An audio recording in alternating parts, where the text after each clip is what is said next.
Hello friends, good morning to all of you. जैसा कि आप सबको पता था, कल के दिन करंट अफेयर्स नहीं आया था, तो मैंने एक दिन करंट अफेयर्स का ब्रेक लिया था और आज फिर से कल और आज दोनों दिन के करंट अफेयर्स हम लोग देखने वाले हैं।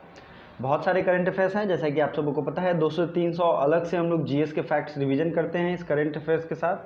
तो सारे क्वेश्चन इंपॉर्टेंट है, वीडियो लास्ट तक जरूर देखिएगा। करंट अफेयर्स का इंपॉर्टेंस क्या है, 10 से 12 क्वेश्चन आने लगे हैं, किसी किसी एग्जाम में 25-25 क्वेश्चन आते हैं।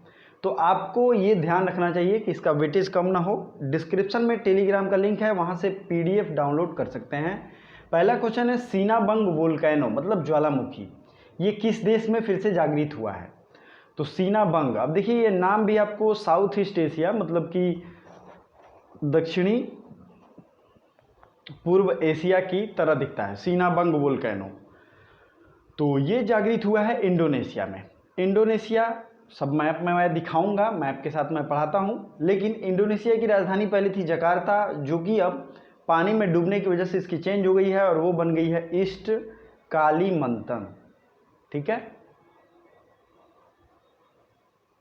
तो ये हो गया इंडोनेशिया की नई राजधानी। इसी तरीके से कई और भी राजधानी और करेंसी चेंज हुई, जैसे कि ईरान की राजधानी तो वही है, लेकिन ईरान की करेंसी बदली है तोमान। तोमान, प्लीज़ अगर नहीं जानते हो, पहली बार विजिट किए हो तो नोट करते चलिए। अगला है, सारे इंपॉर्टेंट फैक्ट्स नोट कर लो भैया, क्योंकि एग्जाम में तो आता ही है। कजाकिस्तान एक देश है सेंट्रल एशिया में, उसकी जो राजधानी है वो भी नाम चेंज हुआ था, नूर सुल्तान। मैं सब मैप में दिखाऊंगा, घबराने की बात नहीं है। चलिए आगे आते हैं अगले क्वेश्चन की तरफ। फ्लिपकार्ट ने किस देश की ई कॉमर्स कंपनी या फर्म सस्तो डील के साथ साझेदारी की है? अब ये सस्तोडील.com है, याद रखिए सस्तोडील.com। ये कंपनी कहाँ की है, ये है इसका लोगो, जैसे हमारे यहाँ फ्लिपकार्ट है, इनके यहाँ है सस्तोडील.com। तो आप सोचिए इस टोन से आपको पकड़ना है सस्तोडील। तो ये लिखा है, ये बना है कहाँ का, नेपाल का। जैसे कि आप जाते होंगे नेपाल बॉर्डर पर लिखा रहता है तपाई को रोकनुस, तो उनमें रो, ये मतलब ओ जो है ये सबसे ज़्यादा यूज होता है। तो ये हो गया नेपाल। ठीक है, और नेपाल हमारा पड़ोसी देश भी है, आप जानते ही हैं, इससे हमारी कितने राज्यों की बाउंड्री लगती है, ये भी मैं आपको मैप में दिखाऊंगा। दोनों चीज़ में दिखाऊंगा, फिर आगे क्वेश्चन देखते हैं। पहले हाल ही में किस ने हरित पथ नामक मोबाइल ऐप लॉन्च किया? देखिए पथ होगा, हरित होगा, तो कौन लॉन्च कर सकता है भाई? National highway authority of India ही करेगा। ये NHAI जो है हाईवे की मरम्मत, बनाने और उनकी देखरेख का काम करता है। ठीक है, और मैं आपको बता दूं, ये NHAI जो है इसकी स्थापना कब हुई थी? तो इसकी स्थापना हुई थी 1988 में। ठीक है, और ये गवर्नमेंट ऑफ इंडिया की एक एजेंसी है, ऑटोनॉमस। और ये जो है अपना, आप समझ ही रहे हो कि भारतीय राष्ट्रीय राजमार्ग प्राधिकरण। और इंडिया में बहुत सारे नेशनल हाईवे हैं जो बहुत सारे एग्जाम में पूछे भी गए हैं। मैंने उस पर एक अलग से वीडियो बनाया है, जो जो इम्पोर्टेंट नेशनल पार्क हैं वो।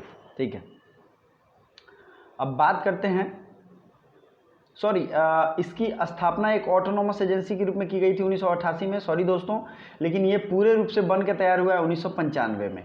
तो प्लीज़ कंफ्यूज नहीं होइएगा, I am extremely sorry for that. और ये एक्टिव एजेंसी है। ठीक है, इसके चेयरमैन हैं सुखबीर सिंह संधू। क्या नाम है इनका? सुखबीर सिंह संधू। ओके, चलिए अब NHAI आपने देख लिया, आगे बढ़ते हैं अगले क्वेश्चन में। हाल ही में किस राज्य सरकार ने एक संकल्प बुजुर्गों के नाम अभियान चलाया है? तो ये इसका आंसर क्या होगा? मध्य प्रदेश। इस योजना में बुजुर्गों के लिए कैंपेन एक लॉन्च किया गया है मध्य प्रदेश सरकार के द्वारा। और संकल्प नाम से पहले भी कुछ योजना है जो मध्य प्रदेश सरकार के द्वारा लॉन्च किया गया था। और मध्य प्रदेश सरकार ने मास्क वितरण के लिए, मास्क फ्री मास्क वितरण के लिए जो महिलाएं थीं उनको बहुत सस्ते दर पे मास्क बना के और उन्हें सेल करना था, इसके लिए एक बहुत ही खास योजना चलाया था। नाम भी मैंने कई बार आपको बताया है। तो प्लीज़ वो सारे जो चीज़ें हैं, फैक्ट्स हैं, अलग से याद रखना चाहिए आपको। हाल ही में पशु विनिमय कार्यक्रम के तहत, ठीक है, हंटिंग सीता को लाने वाला देश का दूसरा जू या चिड़ियाघर कौन है? हंटिंग सीता बेस्ड सेकेंड जू। तो बताइए राइट आंसर, ये कौन है? पशु विनिमय कार्यक्रम क्या होता है, इसे समझिए। पशु विनिमय कार्यक्रम वो होता है जिसमें किसी भी एक जगह के पशु को दूसरे किसी देश के जगह के पशु से एक्सचेंज किया जाता है। तो ये है मैसूर चिड़ियाघर। ठीक है, सी इज़ द करेक्ट आंसर। हाल ही में विश्व स्नूकर चैंपियनशिप 2020 किसने जीती है? तो वर्ल्ड स्नूकर चैंपियनशिप, तो ये जीती हैं, इनका नाम है रोनी ओसुलिवान। ये रानी नाम नहीं है, रोनी है, रोनी ओसुलिवान। ओके, रोनी ओसुलिवान, ये वर्ल्ड स्नूकर चैंपियनशिप है। और इसमें हमारे एक इंडिया के बहुत फेमस प्लेयर हैं, उनका नाम है पंकज आडवाणी। देखिए, इसे बिलियर्ड्स भी कहते हैं, इस स्नूकर को बिलियर्ड्स भी कहते हैं। ठीक है, चलिए आगे बढ़ते हैं। क्रिस्टियानो रोनाल्डो ये फुटबॉल प्लेयर हैं, आपको ये पता होना चाहिए। हाल ही में India tomorrow conversation with the next generation political leaders नामक पुस्तक किसने लिखी है? ये इंग्लिश में भी है, हिंदी में भी है। With the next generation political leaders, author is Dalai Lama, Prakash Javadekar, Yogendra Yadav. फिर है प्रदीप छिब्बर। तो ये India next generation to the political leaders, ये बुक लिखा गया है प्रदीप छिब्बर के द्वारा। ठीक है, प्रदीप छिब्बर। अगला है, हाल ही में किस राज्य सरकार ने अपने 5 प्रमुख शहरों में 70 या उससे अधिक मंजिली इमारत बनाने की मंजूरी दे दी है? तो ये जो है 7 स्टोरी बिल्डिंग, 70 स्टोरी बिल्डिंग मतलब 70 मंजिला इमारत या उससे अधिक बन सकता है। तो ये है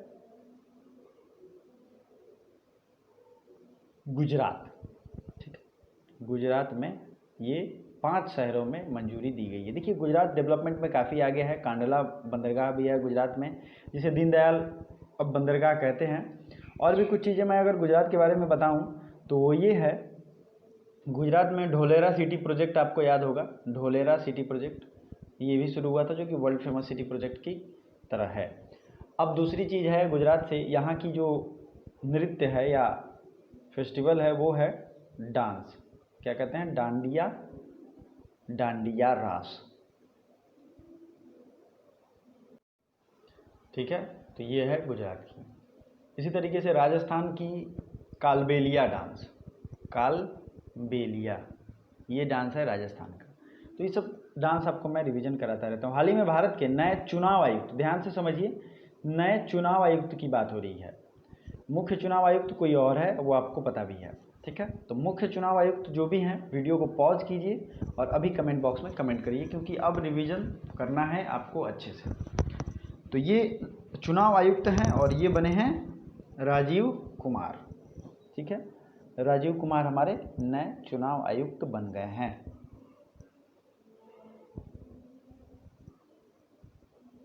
हाल ही में USISPE ने 2020 के लीडरशिप अवार्ड, अब इसको आप ऐसे याद कर सकते हैं, USSP लीडरशिप अवार्ड 2020 ये किसे दिया गया है? ठीक है, लीडरशिप अवार्ड 2020 USSP का ये दिया गया है आनंद महिंद्रा को। आनंद महिंद्रा ग्रुप के मेंबर हैं, आपको पता ही होगा, नाम से भी आप देख सकते हैं। हाल ही में वन अरेंज मर्डर पुस्तक की घोषणा की। यह पुस्तक किसकी है? तो वन अरेंज मर्डर ये पुस्तक लिखा गया है चेतन भगत के द्वारा, और इस पुस्तक का मैं फोटो आपको दिखाऊंगा। तो ये है one arranged murder, Chetan Bhagat के द्वारा बुक लिखा गया। देखिए, आप चीज़ों को अगर देखोगे ना, विजुअलाइज करोगे, तो आपको वो बड़े आराम से याद हो जाएंगी और बहुत अच्छे से आप उसको याद भी लॉन्ग टर्म तक रखोगे। 2 चीज़ें हैं याद करने का बेटर तरीका, चीज़ों को एक दूसरे से कनेक्ट करो, एक दूसरे से लिंक कर दो, जोड़ दो। अगर वो जुड़ जाएंगी तो वो हमेशा के लिए याद हो जाएंगी। ठीक है, इस तरीके से आगे बढ़ते हैं। हाल ही में विश्व सीनियर सिटीजन डे मतलब वैश्विक वरिष्ठ नागरिक दिवस ये कब मनाया गया, बताइए? तो वरिष्ठ नागरिक दिवस मनाया गया 21 अगस्त को।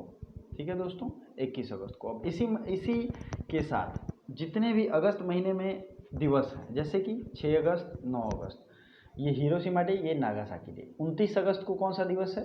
तो स्पोर्ट्स डे है। और 29 अगस्त को एक और डे है, international day against nuclear weapons. ठीक है, ये चीज़ें हैं।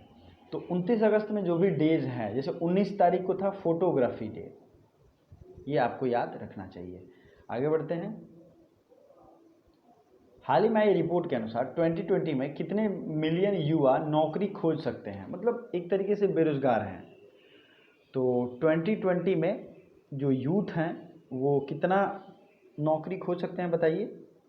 6.1 मिलियन। अब ये 1 मिलियन में होता है 10 लाख, तो 6.1 को 10 से गुना करेंगे तो सीधे ये 61 लाख हो जाएगा, 61 लाख। इतने लोग जो हैं नौकरी खोज सकते हैं।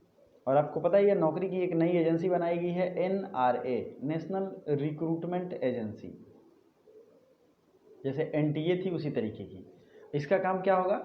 प्राइमरीली ये बैंक, SSC और रेलवे तीनों का कंबाइंड एग्जाम एक जगह लेगी और फिर सेकेंड स्टेप में आपको अप्लाई कर सकते हैं, आपको जिस भी सेक्टर में जाना है, जितना भी नंबर आया है। ठीक है, आगे आते हैं अगले क्वेश्चन में। NRA, हाल ही में NRA परीक्षा और इसको और के आधार नौकरी देने की पेशकश करने वाला पहला राज्य कौन बना है? तो NRA मैंने अभी बात ही की थी, नेशनल रिक्रूटमेंट एजेंसी। ठीक है, आप पहले SSC देखते होंगे, IBPS देखते होंगे, ये सब अब खत्म होकर यही काम करेगा। तो सबसे पहले इसके आधार पर नौकरी देने की पेशकश करने वाला पहला राज्य है मध्य प्रदेश। ठीक है, मध्य प्रदेश मतलब स्टेट गवर्नमेंट भी इसके आधार पे नौकरी दे सकते हैं और वो नौकरी के आधार पे, सिलेक्शन के आधार पे युवाओं को रोजगार प्रदान कर सकते हैं। अब आइए, मध्य प्रदेश की बात हुई, और भी राज्यों को हमने ऊपर देखा था, सबके हम लोग मैप देखेंगे, दिल थाम के बैठिए। ठीक है, तो ये सबसे पहले इंडिया का मैप देखिए आप, मध्य प्रदेश एकदम मध्य में है और इसकी राजधानी है भोपाल। और ये कितने राज्यों से इसकी बाउंड्री लगती है? राजस्थान से, उत्तर प्रदेश से, छत्तीसगढ़ से, महाराष्ट्र से और गुजरात से। ठीक है, मध्य प्रदेश की राजधानी भोपाल को झीलों की नगरी भी कहते हैं, मैं वहाँ गया हूँ, काफ़ी सुंदर जगह है। मैंने बात की थी ऊपर नेपाल की, सस्तोडील.com, ये नेपाल है। और मैंने कहा था कि उत्तराखंड, उत्तर प्रदेश, बिहार, सिक्किम से इसकी बाउंड्री लगती है, मतलब भारत के 4 स्टेट से। कई एग्जाम में डायरेक्टली पूछे जाएंगे, तो आपको ध्यान रखना है। इसके अलावा छोटा सा बाउंड्री लगता है नेपाल का, तो सिक्किम, पश्चिम बंगाल, बिहार, उत्तर प्रदेश और उत्तराखंड, इन 5 का, तो 5 स्टेट जो नेपाल से लगते हैं। अब इंटरनेशनल बाउंड्री में अगर भूटान की बात करें तो अरुणाचल प्रदेश, असम, दिसपुर असम, अरुणाचल प्रदेश, उसके बाद वेस्ट बंगाल, फिर आता है सिक्किम। इन राज्यों की लगती है बाउंड्री भूटान से। फिर बांग्लादेश से बात करें तो नॉर्थ ईस्ट के लगभग सारे स्टेट, जैसे वेस्ट बंगाल, असम, फिर मेघालय, त्रिपुरा और ये मिजोरम का इधर का हिस्सा भी बांग्लादेश से लगता है। बांग्लादेश की PM है शेख हसीना। अब यहाँ मैंने नेपाल की बात की थी और काठमांडू इसकी राजधानी है। माउंट एवरेस्ट, जिसकी हाइट है 8,848, जो कि हर साल 6 सेंटीमीटर बढ़ती भी है। तो ये 8,848 माउंट एवरेस्ट दुनिया का सबसे ऊंचा चोटी है, लेकिन भारत की सबसे ऊंची चोटी K2 है, जो कि यहाँ पे है। ठीक है, इसी तरीके से और भी पर्वत श्रेणियाँ हैं, जैसे कि नंदा देवी, ये है उत्तराखंड में। और नंगा पर्वत कहाँ है? नंगा पर्वत, नेकेड पर्वत, तो ये है जम्मू एंड कश्मीर में। ठीक है, तो ये सारी चीज़ें जो हैं मैप में देखनी जरूरी हैं। पाकिस्तान से अगर बाउंड्री की बात करें तो ये राजस्थान लगता है, पंजाब लगता है, गुजरात लगता है, गुजरात में ही कच्छ का रण है। ठीक है, रण ऑफ कच्छ। नेक्स्ट है जम्मू कश्मीर लगता है, ये आपको पता है। भारत का एक ऐसा स्टेट जहाँ से अफगानिस्तान की बाउंड्री लगती है, तो वो है POK का रीजन है, जो कि अभी पाकिस्तान के अंदर में है, लेकिन वो जल्द ही हम लोग अपने कब्जे में ले लेंगे। तो ये लगता है जम्मू एंड कश्मीर रीजन ही, अफगानिस्तान से भी लगता है। ठीक है, सबसे ज़्यादा आपको फोकस करना है ना, तो साउथ इंडिया पे और नॉर्थ ईस्ट इंडिया पे, 2 चीज़ों पे आपको फोकस करना है। हमने बात की थी गुजरात की, यही गुजरात है जहाँ पे महात्मा गांधी का जन्म हुआ था। उन्होंने अपना साबरमती आश्रम भी बनाया था साबरमती नदी के किनारे, और बहुत सारी चीज़ें जो हैं वो आपको याद होंगी। गुजरात की राजधानी है गांधीनगर। विजय रूपाणी यहाँ के CM हैं, आचार्य देवव्रत यहाँ के गवर्नर हैं। ठीक है, गुजरात में जो भी नेशनल पार्क हैं, जो भी चीज़ें हैं, जैसे कि रानी की वाव वर्ल्ड हेरिटेज साइट है, मैंने कई बार बताया, रानी की वाव, ये कहाँ है? गुजरात में ही है। कांडला बंदरगाह, जो कि भारत का पहला ट्रेड फ्री जोन था, बहुत एग्जाम में पूछा जाता है। ट्रेड फ्री जोन मतलब व्यापार मुक्त एक तरीके से जगह था, आराम से एक्सपोर्ट इंपोर्ट यहाँ से कर सकते हैं। ठीक है, ढोलेरा सिटी के बारे में मैंने आपको बताया ही था। बात करेंगे साउथ इंडिया की। साउथ इंडिया के मैप आपको पूरा छपा होना चाहिए, किधर ईस्टर्न घाट है, किधर वेस्टर्न घाट है, कौन किसे इसे कहते हैं कोंकण तट, इसे कहते हैं मालाबार तट, ये है कोरोमंडल तट, ये है ईस्टर्न सरकार, नॉर्दर्न सरकार। तो ये मैं बहुत फास्ट बता रहा हूँ क्योंकि कई बार बताया हूँ। 2 आइलैंड है अपने, लक्षद्वीप और अंडमान निकोबार। अंडमान निकोबार की राजधानी है पोर्ट ब्लेयर, लक्षद्वीप की कवारती। याद जरूर रखिएगा। पुडुचेरी भारत का एक ऐसा यूनियन टेरिटरी है जो कि 3 स्टेट में है, तमिलनाडु, आंध्र प्रदेश और केरला।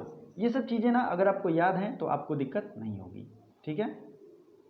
तो आई होप आपको ये अच्छा लगा होगा। प्लीज़ वीडियो को लाइक जरूर करिए, लाइक करने से मोटिवेशन मिलेगा और मैं फिर आगे से और भी अच्छे अच्छे वीडियो लेके आऊँगा।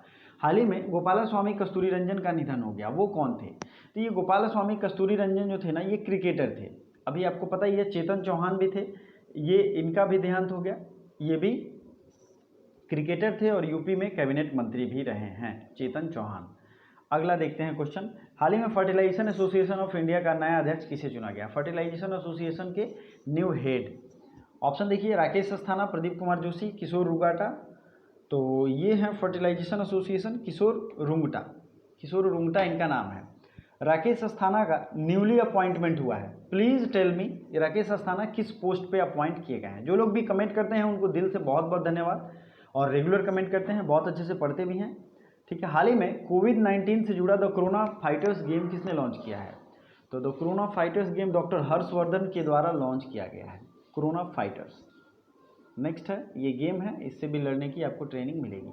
हाल ही में किस देश में कोरोना की D61 मतलब 4 जैसे D614G नया स्ट्रेन पाएगा? स्ट्रेन क्या होता है? स्ट्रेन होता है एक अलग किस्म का धब्बा। स्ट्रेन का हिंदी होता है धब्बा या एक तरीके से लाइनिंग, उस तरीके की। तो नए तरीके का स्ट्रेन ऑफ कोरोना पाया गया है किस देश में? तो ये चीन ही है। चीन में ही ये सब सारी चीज़ें, सॉरी चीन नहीं है, ये मलेशिया है। एक नए तरीके का स्ट्रेन पाया गया है मलेशिया में। और ये जो वायरस था, ये वायरस या हंता वायरस, ये सब वायरस आया था चाइना में ही, ठीक है। तो आपको ये याद रखना चाहिए। ये नया स्ट्रेन जो है, न्यू स्ट्रेन, इसका नाम है D614G, ये आया है मलेशिया में। मलेशिया की राजधानी है कुआलालंपुर और मलेशिया की करेंसी क्या है? रिंगित, मलेशियन रिंगित। दोस्तों हमने कई बार देखा है मैप में एशिया को, इसलिए मैं आज नहीं रख रहा हूँ, ठीक है। वैसे थोड़ा सा ज़रूर हम लोग देखेंगे जिन जिन देशों के बारे में हमने जिक्र किया है। तो ये देखिए, ये है मलेशिया, मलेशिया की राजधानी कुआलालंपुर। हमने इंडोनेशिया की बात की थी और ऊपर बात की थी, इंडोनेशिया की राजधानी हो जाएगी कहाँ पे बताइए? तो ये है ईस्ट कालीमंतन, ठीक है। मैंने कई चीज़ें दिखाई हैं, अब आप मैप पे नहीं देखोगे ना तो आपको खुद क्लैरिटी नहीं आएगा। नेक्स्ट इंपॉर्टेंट चीज़ें हैं, इंडोनेशिया दुनिया में सबसे ज़्यादा आइलैंड वाला कंट्री है, ठीक है। ये है हमारा प्यारा भारत, ये ऊपर चाइना, मंगोलिया की राजधानी उलानबटोर, कजाकिस्तान की राजधानी पहले नूर सुल्तान थी, अब इसकी राजधानी हो गई है, सॉरी पहले थी कजाकिस्तान की राजधानी अस्ताना, अब इसकी राजधानी हो गई है नूर सुल्तान, ठीक है। काफ़ी कन्फ्यूजन आज हो जा रहा है। और हाँ, 9 बजे सब लोग लाइव मुझसे ज़रूर मिलेंगे, जो भी क्वेश्चन है पूछेंगे, मैं कोशिश करूँगा सबके जवाब देने का, और ज़रूर मिलिए लाइव। अच्छा लगता है जब आप लोग लाइव आते हैं और क्वेश्चन पूछते हैं, और मैं ज़्यादा से ज़्यादा क्वेश्चन के जवाब देने की कोशिश करूँगा। ये फिलीपींस, इसकी राजधानी है मनीला, और फिलीपींस में एशियन डेवलपमेंट बैंक का हेडक्वार्टर है, जिसके न्यू हेड अभी अपॉइंट हुए हैं, ठीक है। Asian development bank. और बैंक है इंटरनेशनल मॉनेटरी फंड, आपको याद ही है, IMF, इसका हेडक्वार्टर है वाशिंगटन DC में, स्थापना हुई थी 1945 में। और वर्ल्ड बैंक की बात करें, इसका भी हेडक्वार्टर है कहाँ पे? तो ये भी है वाशिंगटन DC में, लेकिन इसका स्थापना 1 साल पहले हुआ था ब्रेटन वुड्स कॉन्फ्रेंस के तहत, ब्रेटन वुड्स कॉन्फ्रेंस के तहत। चलिए आगे बढ़ते हैं। हाल ही में लेबर ब्यूरो का आधिकारिक लोगो लॉन्च किया गया, लेबर ब्यूरो, जिसमें लेबर की समस्या, और मैंने इसमें काम भी किया है अपनी फील्ड वर्क के तहत। तो ये लॉन्च किया गया संतोष कुमार गंगवार के द्वारा, ठीक है। नया लोगो किसका लॉन्च किया गया? लेबर ब्यूरो का, ये आपको याद रखना है। हाल ही में एक ग्रीन डिपॉजिट प्रोग्राम किसने लॉन्च किया है? ग्रीन डिपॉजिट प्रोग्राम ये लॉन्च किया है HSBC इंडिया, ठीक है।